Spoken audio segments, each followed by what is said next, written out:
Most people don't need a better diet, they need a better understanding of nutrition. Hi, I'm Alex. I'm your nurse, and I've been counseling people on how to eat and what to eat for years now. Unfortunately, a lot of people don't know how to eat, and unfortunately, a lot of that kind of comes back to the education system and ultimately, I think, fitness, diet culture overall, and just a lot of misinformation that's getting spread around, particularly on social media nowadays. So, today we're going to talk about what do macronutrients actually consist of, how to eat in a way that supports your physiology, and how does your body actually use that energy.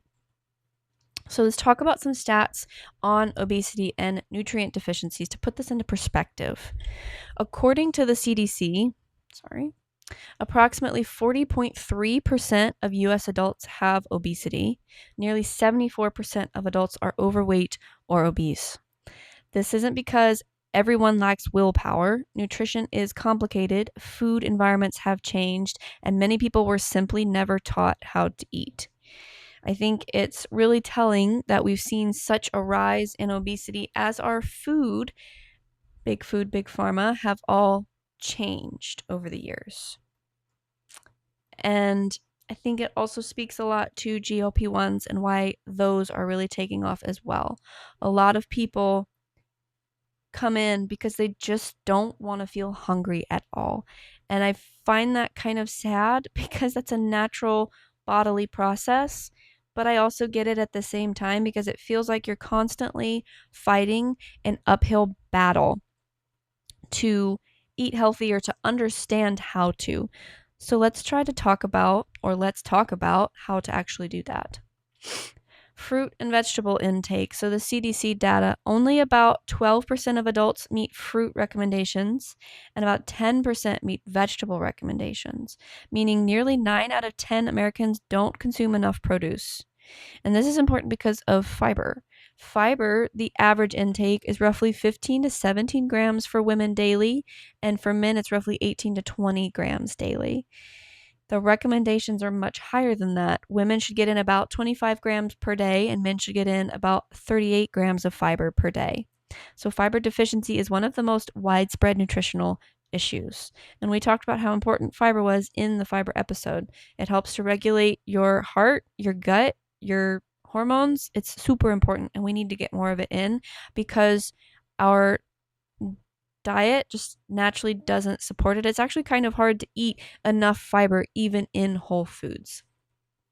So protein deficiency isn't common in developed countries. Americans average roughly half the recommended daily intake for protein though. I'll talk to a lot of people and they'll tell me I eat high protein and low carb, and their protein intake is barely half of what they should be getting in. Many people, especially older adults, consume less protein than is optimal for maintaining muscle mass, particularly when combined with aging or weight loss. There isn't one perfect diet. There is only the diet that works best for your body and your goals and your lifestyle. So let's talk about what that might look like.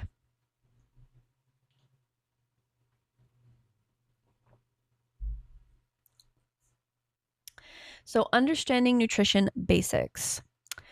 Understanding food as fuel and how each micro and macronutrient works for your body is the key to creating a healthy and sustainable diet. This is not a weight loss lecture. I'm not sitting here telling you that you have to diet to lose weight. When I talk diet, when I say that word, I'm meaning how do you eat? What is your intake? Because that's the definition of the word. But unfortunately, again, in diet fitness culture, social media overall, diet has turned into meaning going on a diet, meaning you are not eating much or you're eating differently than what you used to. And that's fine. But ultimately, what they're meaning is you're going in a deficit, you're going on a cut. So you're reducing your intake because that's kind of the whole point, is to lose weight when they say that. But what I'm meaning is, what is your diet? What is your normal daily intake for what you're consuming? So before we talk about that specifically, we're going to talk about energy and calories. Your body is constantly taking in energy, calories from food, and using energy with basal metabolism, movement, digestion, exercise, etc. Once we understand that calories are simply units of energy, it becomes much easier to explain why protein, carbohydrates, and fats matter differently rather than making one seem good and another seem bad. So I'm not telling you how to eat, and I am not prescribing you a diet. I am just educating on the basics of nutrition so that you can then make that decision for yourself. And this is a distinction that I want to make. Registered dietitian versus a nutritionist. There's a lot of people out there on social media that say they have certain credentials and experience, and maybe they do and they really know what they're talking about. But that's one thing that I want to highlight here. Registered dietitian is an accredited education program. They have clinical training, national examination, and in many states, state licensure. They can provide medical nutrition therapy, disease-specific nutrition counseling. So if you have a specific diagnoses like diabetes, kidney disease, an eating disorder, then you might want to seek a registered dietitian as opposed to a nutritionist. Nutritionists depend entirely on location. In many states, anyone can legally call themselves a nutritionist without much formal education. And some people are really, really great, and some have little formal training. So that's just something to keep in mind when we're having this conversation or when you're taking in information from other sources. So let's talk about how the body uses energy. Your body is never actually trying to gain weight or lose weight. It's trying to maintain balance and homeostasis to keep you functioning. When you're gaining weight or when you're losing weight, it's actually a sign and a signal from your body telling you that something is up. It's saying, hey, I'm getting way too many calories than what I need, or I am getting way too many types of a certain thing, and I can't use this, so I'm going to go store it as fat instead. Every bite of food you eat is simply information and energy that your body uses to keep you alive. So, food is not punishment. Food is fuel. It is energy. So, even while you're sleeping, your body is breathing, pumping blood, repairing tissues, regulating hormones, all these different processes in our bodies. None of this is free, and it all requires energy, and that energy comes primarily from food. So how do we calculate that? That would be calories. This is probably the biggest misconception. Many people think that calories are bad. They're not. They are simply a unit of measurement. Just like miles measure distance, calories measure energy. Food contains chemical energy. Your body converts that chemical energy into ATP, which is the molecule every cell uses to perform work. So this is kind of where physiology gets a little fun. Every cell runs on ATP, which is adenosine triphosphate. So it powers muscle contractions and nerve impulses, brain signaling, digestion, cellular repair. Your body stores very little ATP. Instead, it's constantly making more from the food you eat. Think of ATP as the body's currency. Food is the paycheck. You have to keep earning more because you're spending it every second of every day. So from calories, we're going to talk about energy expenditure. What is our body actually doing with the energy or the calories that we're taking in? Your body doesn't only burn calories during exercise. Most energy is actually spent simply staying alive. So your total daily energy expenditure, TDEE, it consists of four main concepts. So your BMR, which is your basal metabolic rate, your physical activity every day, your NEAT, non-exercise activity thermogenesis, and then the thermic effect of food. So let's break each one of these down. So your BMR, this is the energy required to keep you alive at complete rest. So if you did nothing else, this would be the caloric intake that your body would need. This would be the energy intake to just keep you alive. So breathing, brain function, heart pumping, muscle contractions, all that fun stuff. BMR accounts for approximately 60 to 70% of daily caloric expenditure in most adults. The majority of calories you burn each day happen before you even step foot in the gym. Physical activity is still really important, exercise, intentional movement, getting up, walking. This usually contributes about 15 to 30% of your TDE, though it can vary widely. So we want to have this in addition to the BMR, but this is why knowing your BMR is kind of important. And then from there, your NEAT. So the non-exercise activity thermogenesis, this is one of my favorite concepts because a lot of people don't understand it. This includes walking, cleaning, standing, fidgeting, carrying groceries. So it's not working out. It's not the basics of your body functioning. It's the extra activities that you're doing in between. So NEAT can vary by hundreds of calories per day between individuals and often has a bigger impact than just a single workout. So this is why somebody that does the exact same workout program as somebody else, if they're more sedentary, but the other person is up doing lots of different things in between, one person, that sedentary person, might see less effect and result, or just different. And then the thermic effect of food. So digesting food requires energy. So approximate energy cost, we're going to break this down a little bit more in a second, but protein is 20 to 30% of its calories. Carbohydrates is 5 to 10%, and then fat is 0 to 3%. So it actually takes energy to get energy. So what happens to this extra energy? This is when energy intake exceeds energy needs, the body stores it. So primarily as glycogen, which is in liver and muscle, but body fat, which is long-term storage. So body fat isn't the enemy, it is an energy reserve. It also produces hormones, protects your organs, provides insulation, and supports your normal physiology. So the issue isn't having body fat, it's when excess body fat begins to impair your health. So then on the opposite side of that, what happens if you don't eat enough? When energy intake is too low for too long, the body adapts to conserve energy. So potential physiological changes can include increased hunger, decreased satiety hormones, fatigue, reduced energy performance, reduced mentation, impaired immune function. Your body doesn't know you're dieting for vacation. It only knows that less energy is coming in, and so it's going to tell you.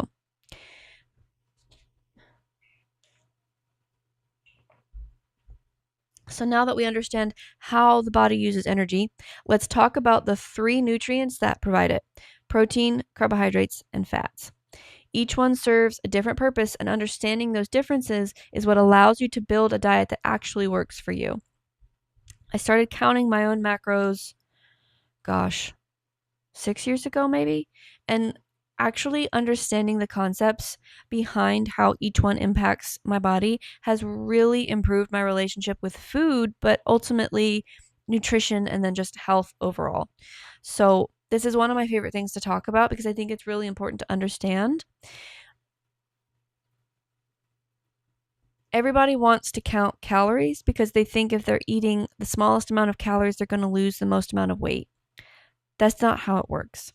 You can eat 2,000 calories of one meal and 2,000 calories of another meal, and one meal would make you lose weight and the other one would make you at least stay, if not gain, because of what you took in. Maybe you took in a really high sugar or carbohydrate intake and your body didn't need that much, so it went and stored it. But what you took in on the healthier 2,000 calorie portion, the macros and the nutrients and the vitamins and all of the fiber and everything were distributed more appropriately and proportionately for what your body needed. So it was actually able to do something with it. Therefore, the weight gain didn't happen. So I like to break down macronutrients. You have to calculate your calories in order to then know what percentages your macronutrients are going to fit in there from that, or rather what amounts, because you're just doing percentages. But let's talk about the breakdown of each one. So nutrition has become so confusing that people are afraid of bread one week, fat the next, and then carbohydrates again the week after.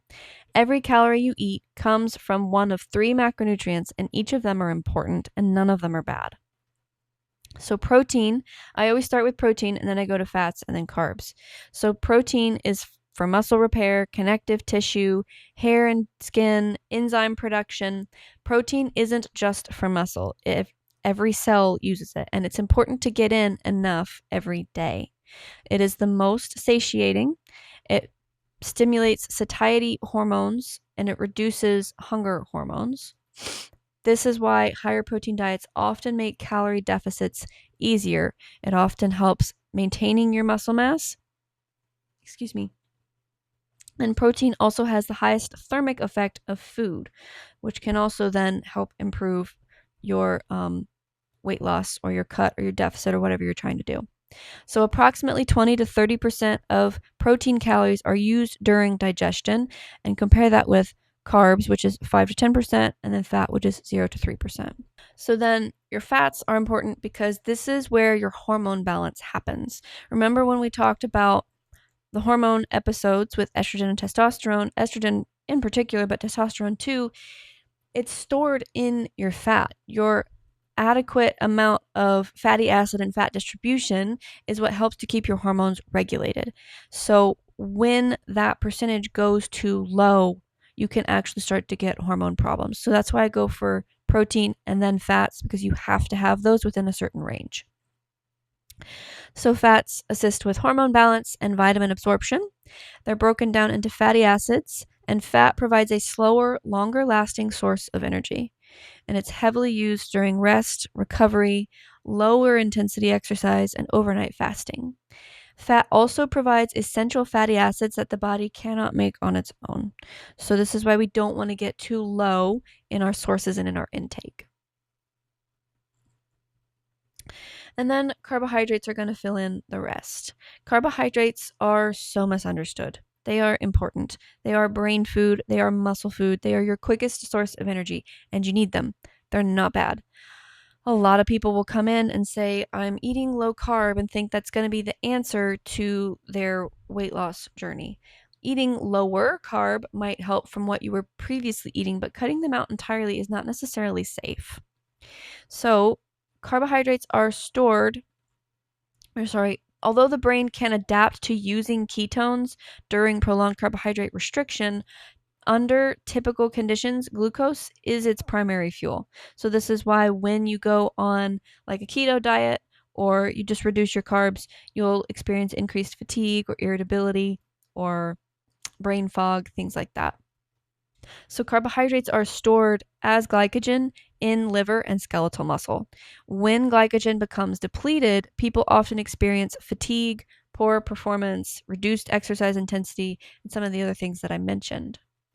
One thing that I want to note though, carbs versus sugars, and I think this is where people get off on thinking that carbohydrates are bad for them. All sugars are carbohydrates, but not all carbohydrates are sugar. So for example, potato is a carbohydrate. It has very little sugar, but it contains natural sugars, water, fiber. Other fruits and vegetables will contain other minerals in them, and they're still a carbohydrate. But for the opposite end of that, table sugar or sucrose contains essentially no fiber or micronutrients. You're getting the source of quick energy, but no nutritional value otherwise. So carbohydrates didn't make us unhealthy.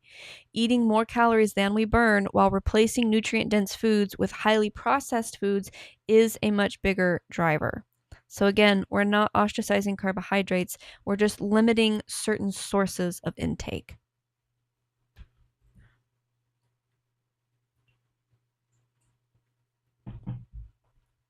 So how many do we need to eat of each? Your daily protein intake should be 1 gram per pound of body weight daily. So if you weigh 120 pounds, you should aim for 120 grams of protein daily. This accounts for roughly 30 to 40% of your caloric intake.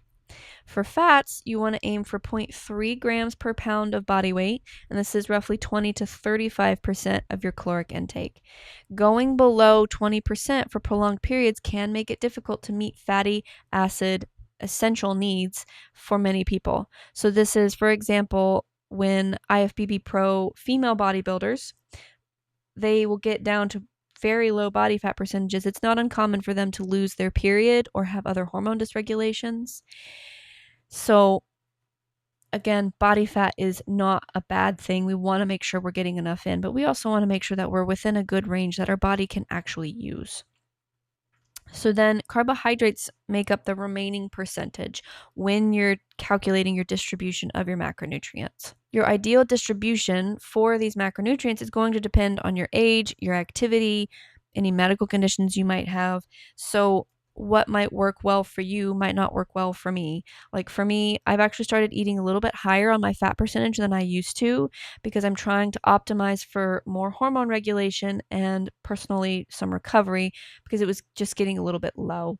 And I also respond to carbohydrates a lot in the way of bloat. And so I still eat them. They're still important. I still need them. But my body just personally responds well to fats opposed to carbohydrates. You might find that you can eat a higher carbohydrate amount than what I could on a cut or a deficit, and you're still able to lose weight. So it just kind of comes back to that energy expenditure that we were talking about. So, what are the typical numbers of the average person? Protein intake for the average person is roughly 15 to 16% compared to the 30 to 40% that they should be getting in. Fat is 35 to 36%, which is about where it should be. And then carbohydrates are close to 50% daily intake, which is probably close to almost double what it should be. So this makes sense why it would seem so hard to increase your protein intake if you're continuing to eat the same amount of fat and carbohydrates. The average American diet is high in ultra-processed foods, sodium, and added sugars, and it's low in fiber, fruits, vegetables, and whole grains. These are the things that keep us regulated, fueled, and functioning. I always advocate for whole foods. We're going to talk about that a little bit more in a second, but you'll be really surprised at how you just feel when you eat a certain way. Again, this isn't a weight loss lecture. I'm not telling you to eat a certain way to lose the most body fat. I'm just advocating for eating healthy. Just eat in a way that supports your physiology and your body. That was the biggest wake-up call for me when I got started on this 6 or 7 years ago for my own weight loss journey and fitness journey, really, because I believe the same things. I thought it was, oh, I'm supposed to eat as low carb as possible. Pasta is bad, XYZ. You can eat pasta and lose weight. It just depends on the portion that you're eating. What really changed my perspective was once I started taking in more fruits and vegetables and more whole food sources, I just felt good. I didn't care as much about how skinny I was or how thin I looked anymore.